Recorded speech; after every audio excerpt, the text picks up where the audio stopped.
How's it going, Rogues Gallery, and welcome to another Flesh and Blood video. Today's topic is one that I think is going to be very, very useful to, new Flesh and Blood players, as well as kind of like intermediate Flesh and Blood players, or folks who are brewing their decks for the very first time. Today we're going to talk about pitch. How much pitch should you put into your deck when you are brewing a brand new Flesh and Blood deck? Personally, I love brewing decks, so I'm going to kind of talk about my deck building strategies, but specifically we're going to be talking about pitch value for today. I will be highlighting two of my personal decks, one that has a very low pitch curve and the other one has a very high pitch curve, and I can tell you kind of why I chose various things for each of these decks, and I think it'll be very useful. So before we get started, I do want to give a couple quick shout outs. Today's video is brought to you by FAB the premier Flesh and Blood deck building and database website. Both of the decks featured in today's video will have deck lists from FAB also in the description down below. So check that out if you'd like to see the deck list, and I would also highly recommend using FAB to build your own decks. If you're looking to pick up Flesh and Blood singles, definitely check out FAB Foundry. Excellent customer service, excellent community support. I'm just a huge fan of FAB Foundry, really good pricing, all that kind of stuff. So affiliate link in the description down below. And if you are from Canada, the same stuff can be said of Red Riot Games. Highly recommended, excellent pricing. They do sales every now and then. They're really, really good sales. So definitely check them out, or check out my TCG Player affiliate link if you'd like to shop at TCG Player and support me as well. Also have a Patreon. That's good too. But without further ado, let's start talking about these decks and how to choose pitch value for the decks that you are building. The two decks that we're going to use for examples today are my Bravo Showstopper and my Dorinthea Iron Song Classic constructed decks. My Dorinthea deck is a much more lean deck in terms of pitch value, a lot of red pitch in here, and the Bravo deck is the exact opposite. Lots and lots of blue pitch here. Bravo is kind of like a red and blue style deck, not a lot of yellows, and we'll talk about why that is, at least in my version of the deck. And I think these are the two classic examples for Flesh and Blood in terms of pitch values. Also keep in mind that you can build these decks in multiple different ways. If you wanted to make a Dorinthea deck where you put a lot of blue cards in there, you probably could, depending on the cards and the build that you want to go. And the same is true for Bravo and red pitch. You can make a very lean Bravo deck that you want to put a lot of red pitch cards in there and not as many blue pitch cards. But I think these heroes typically lean, Dorinthea towards the more aggressive, low, red pitch side, and Bravo towards the chunkier blue pitch side. And with that said, there is no hard and fast rule like you need this amount of blue pitch cards in your deck to function. That's definitely true for Flesh and Blood. There is no rule like that. It all depends entirely on your deck build and the cards that you want to play with. So let's go over these decks as some examples, and we'll kind of talk through it a little bit. Let's start off with I'm not sure which one to start off with. I think they're pretty equal. Let's start off with Dorinthea because it's the deck I am most familiar with, and I think it'll be a good baseline. Dorinthea is a pretty easy hero to build, I think. So when I start to build any deck, I always think to myself, what do I want to do? What's my strategy and what cards do I want to play? Because that's really going to determine what kind of pitch values you want in the deck. So I always like going over all of the cards that I really want to play first. And that includes cards outside of your main deck, like your weapon here. So for Dorinthea, we are running the Dawnblade.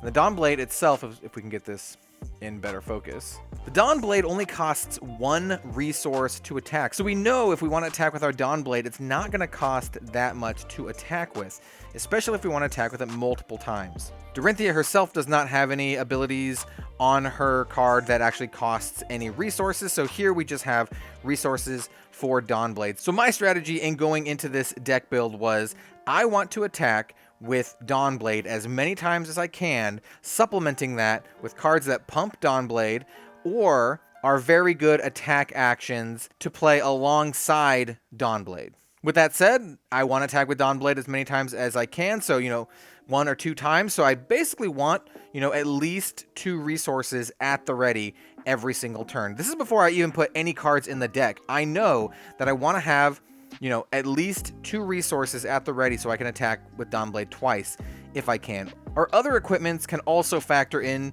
to this. So I like to run Courage Bladehold, Refraction Bolters, Brave Forge Bracers, and Arcanite Skullcap as my typical equipment loadout. I do have some other ones in here too, like sometimes I like to run the Spring Tunic. And running Spring Tunic is actually pretty good because it does provide you with 1 resource every 3 turns, which is good for Dawnblade because that gives you a free Dawnblade attack once every 3 turns. But you know, sometimes I like to run with more defensive options, so sometimes I don't include the Dawnblade, and I'll run the Courage of Bladehold instead, which also still has a weapon cost reduction ability. You can destroy the Courage of Bladehold, and all my sword attacks cost 1 less for that turn, so all my sword attacks are free for that turn, which is quite good. The other cards I have, for the most part, don't cost resources except for the Brave Forge Bracers, which does cost a resource to activate. So you keep that in mind, that, you know, you sometimes will actually want to activate your Brave Forge Bracers to pump up your second sword swing. So to actually activate your Brave Forge Bracers, you will have had to swung with your Dawnblade once, which required 1 resource, and then another resource to activate the Brave Forge Bracers, and then another resource to activate the Dawnblade. That's 3 resources at least without playing any other cards. So once again, keep all of this stuff in mind when you are building your decks. Right now, you know, to have a really good turn, we're looking at 3 resources here, but, you know, on average, it's going to be like 1 or 2 in general. So then I say to myself, what cards do I really want to put in this deck? Like, what cards are cards that speak to me for my strategy that I just think are going to be fun or just really, really good? And the first one that comes to mind is Steel Blade Supremacy. It's a Dorinthea specialization, and it only costs 1 to play. So I want to run full playset of the Steel Blade Supremacy. It only costs 1 to play. Also, I want to run a full playset of the Iron Song Determination, which costs 0 to play. So you can kind of see these 2 cards have a very low curve, 1 and 0. And as I go through the cards, I find that more and more cards that I want to run cost 0 or 1. Sharpened Steel costs 0. Warrior's Valor, which is, you know, a staple for this deck, I run a full set of Warrior's Valor, only costs 1. And the reason I run a full set is because the effect on the card is so good that it doesn't matter if I have the blue pitch or the red pitch version, the effect is still really, really good. So this one, blue pitch, only gives +1 damage, whereas the red pitch gives +3. However, they both give the weapon go again if it hits, and that's the effect that I really, really want. And we do want some amount of blue pitch in this deck because, as you saw, there are turns where we're going to want at least 3 resources or even more resources. So having some number of blue pitch is very valuable. So just knowing from our weapon loadout and our equipment loadout, we want to run at least some number of blue pitch cards. You know, that can kind of sway us here. And this is just a slam dunk, having all of these cards in the deck, so we have access to the card 9 times, but also, you know, we can use them for resources if we need to. Whereas these cards here are strictly for their effects. Sharpened Steel is just a 0 cost +3, and we don't really want a 0 cost +1, even if it has the 3 pitch value. Conversely, a card like Hit and Run is a card that I only really want the blue pitch for. I want it for the resources or for its kind of like niche ability here. It says your next weapon attack this turn gains go again, which is fantastic. But then it also says if you have attacked with a weapon this turn, your next attack this turn gains +1. So you will have to have already attacked with a weapon that already had go again to even play this to get that +1 down there. And you know, a red pitch has +3, and I'm already operating under the assumption that we're not going to even get that +3. So might as well just run the blue pitch for the pitch and that first ability, which is the one that we really care about. The second one, we don't care about it at all. So this is just strictly a resource card and for that ability up there. And it costs 0. Once again, seeing a lot of cards that either cost 0 or 1. Same is true for something like Nature's Path Pilgrimage. Costs 1 to play. You know, this is a card that I think is really good that I wanted to run.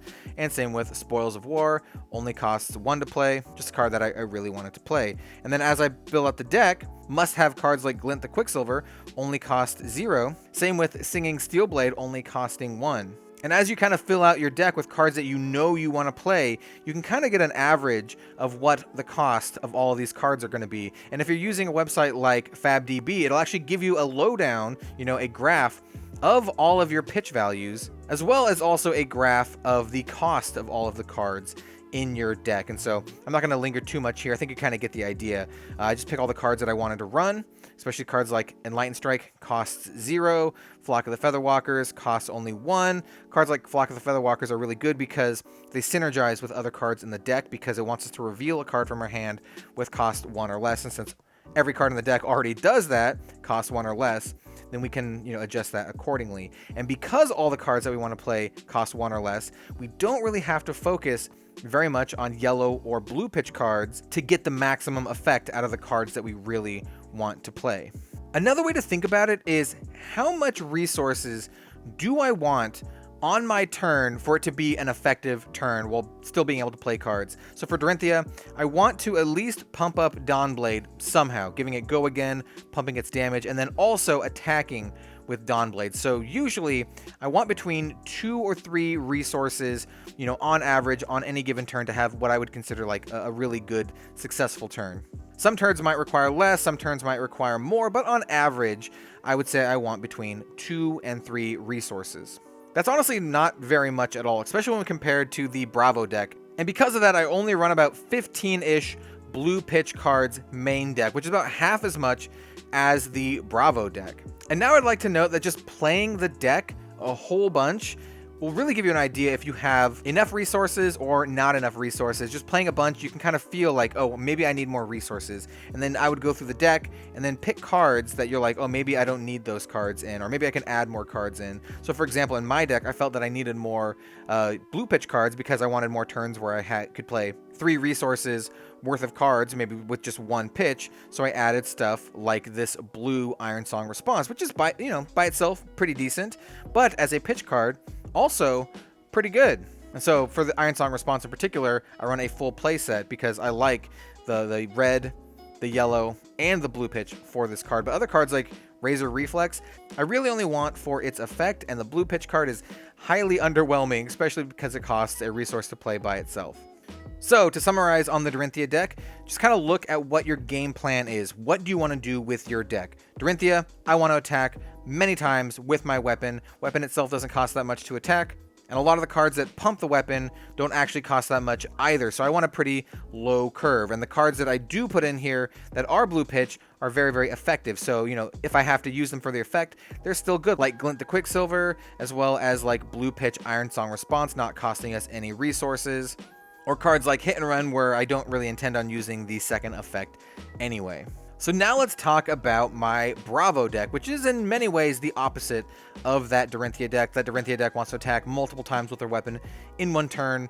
Bravo either wants to make one massive hit or kind of set up for a massive hit. And that's kind of the strategy that I wanted to have with my Bravo deck. If you look at his hero ability, it says action for 2 resources until end of turn. Your attack action cards with cost 3 or greater gain dominate, go again. So that tells you a lot of stuff right there. First of all, his ability costs 2 resources. Dorinthea, we can work with 2 resources for the entire turn and still be pretty good. His hero ability by itself costs 2 resources. And then it gives attack action cards with cost 3 or greater dominate. So that's a minimum of 5 resources. 3 for the card, and then 2 to actually give it dominate. And a lot of our cards are going to cost more than 3, as you'll see. His weapon, Anothos here, also costs 3 to attack with. And it also says, if you have 2 or more cards in your pitch zone with cost 3 or greater, it gets an additional +2. So you can see here, Bravo wants a lot of really expensive cards in his deck. Just the hero and his weapon kind of tell you that. Before you even go into the deck at all, you're going to want to run a lot of high pitch cards if you want to use these abilities. You don't have to do that. You can put in a bunch of like Enlightened Strikes and low cost cards and build Bravo that way, but this is the kind of strategy that I wanted to go with. I kind of wanted to lean into his hero ability and Anothos. Once again, I also look at the equipment that I want to play. Obviously, I want to run his legendary equipment, Tectonic Plating, and you look at it and it says, once per turn action for a resource, create a Seismic Surge token, go again. And this is a Seismic Surge token. It just says at the beginning of your action phase, destroy it. Then the next Guardian attack action card you play this turn costs 1 less to play. So that's pretty good. It can actually reduce the cost of our cards because a lot of our cards are going to cost a lot, as you're going to see. So Tectonic Plating is a way to actually reduce cards for the next turn. Once again, we kind of want to set up for really big turns. So Tectonic Plating requires resources, but it kind of gives us a little bit of resources back. And then our other card is Crater Fist, and this one costs 3 resources and destroying it, and then our attacks with Crush gain +2 this turn, go again. And so we're going to be running a lot of cards with Crush. Other equipment like Mage Master Boots also cost resources to use, and we're running this card for one specific card in the deck, the Toma Fiendal. That's just kind of like some tech that I would like to use. Mage Master Boots into Toma Fiendal is fantastic, and Bravo likes to draw cards, so it all really synergizes with the deck. But once again, it costs resources. The final equipment piece I like to use with Bravo in general is just the Arcanite Skullcap, and this is just for defensive abilities, you know. A good place to start when you're looking at cards that you want to put in your deck are your heroes' specializations. And so I took a look at Bravo's specialization, Crippling Crush, and I was like, yes, I want to play that card. It is awesome. It costs 7 to play, does 11 damage, and also has this awesome Crush ability. And I was like, yep, I'm putting that in the deck.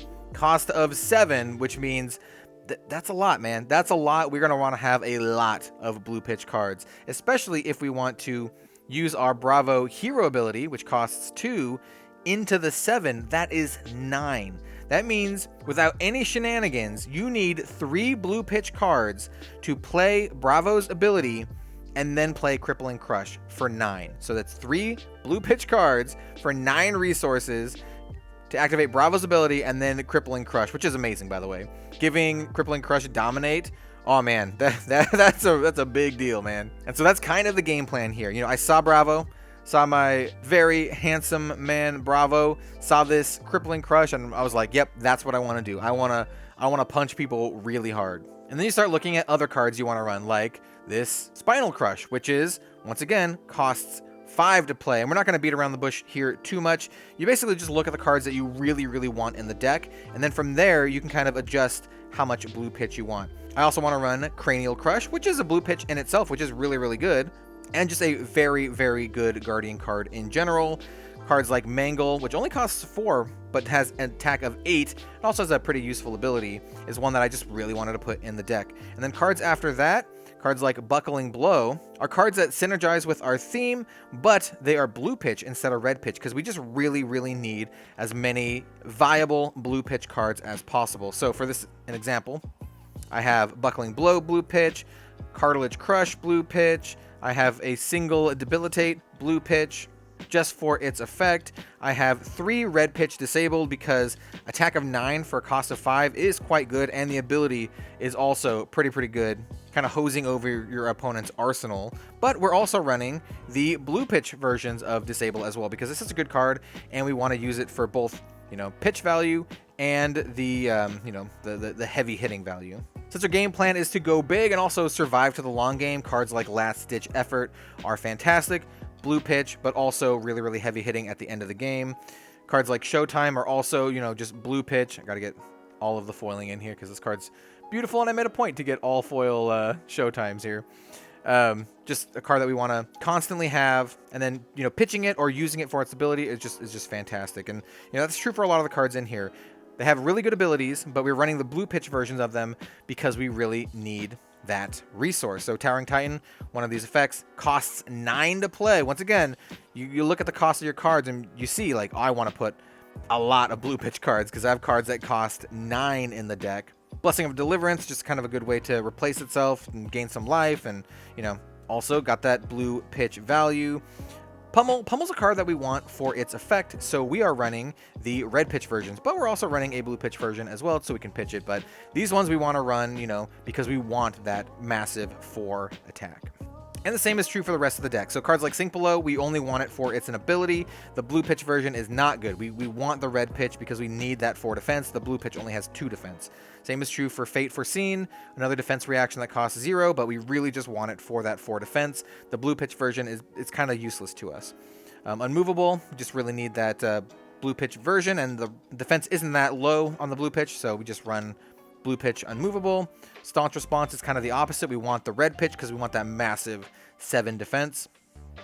But I still run a blue pitch version as well. And then cards like Sigil of Solace, just really good life gain cards, and we want to use it for its ability, not really for the pitch. And then we running those Tome of Fyendals like I mentioned before. And then of course, energy potions to gain some extra energy, but it also has that blue pitch. And then the Potion of Strength, because you can set up for some massive turns. And then of course, we have other cards. You know, this is kind of like what I would consider my sideboard. We have cards like Remembrance to recycle cards, and then a whole bunch of other alternate cards with pretty decent effects, but they're very situational. But I'm running the blue pitch versions of these cards because I really want them for their alternate effects, but I can just put them in if I need more resources. As you can see, lots and lots of blue pitch here, and then some alternate equipment. So I kind of went into a little more detail than I had initially intended, but I think it's still going to be very useful to folks. More detail is probably good for folks who are really trying to get into Flesh and Blood and confused about how to make decks. Honestly, it just really stems from your hero. Like, what is your game plan? What do you want to do? You can look at your hero, you can look at your weapon and see how much resources they cost, and then look at the cards that you really want to play. Like, I really want to play Crippling Crush, and it costs a lot. So that just automatically dictates that I want to put a lot of blue pitch cards in this deck. I think on average, I run about 30 to 36 blue pitch cards in this Bravo deck, because you still want, you know, your red pitch cards. The Crippling Crush here is only a red pitch card, and some of the other really heavy hitting cards like Mangle and Spinal Crush are also red pitch. So we want a lot of blues, and then use those blues to power out our huge Crippling Crushes or our massive Anothos swings. Once again, lots and lots of testing will help you immensely. Just kind of give you an idea of what you need, what you don't need to tweak the deck, not just in terms of pitch, but in terms of effect as well. I can't understate just repetition in deck testing. You can also look and see what other people are doing for very similar decks for your strategy, and see kind of like where they're at. So you can kind of, you know, get an idea of what other people are doing. I think that's all pretty good advice in regards to deck building. If you like the video, then leave a like, comment, subscribe, you know, check out my Patreon, all of that good stuff. Check out FABDB. I do have deck lists for both of these decks in the description. Down below, I will have a Bravo Showstopper deck tech, you know, official video very, very shortly. Well, in a couple weeks. And I already have 2 deck techs for Dorinthea, a Blitz deck, and then also this deck right here. Thanks so much for watching, everyone, and I will see you next time for some more Flesh and Blood content. We'll see you later.